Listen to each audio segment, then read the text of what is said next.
National Weather Service in Chicago has issued a severe thunderstorm warning for East Central Lake County in northwestern Indiana until 4:15 p.m.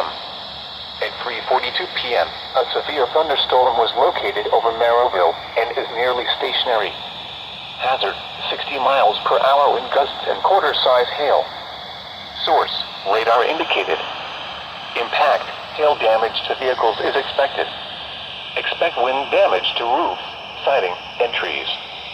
Locations impacted include Merrillville, Schererville, Hobart, Crown Point, Lakes of the Four Seasons, and Winfield, including the following interstate: Indiana Interstate 65 between mile markers 248 and 256. For your protection, move to an interior room on the lowest floor of a building.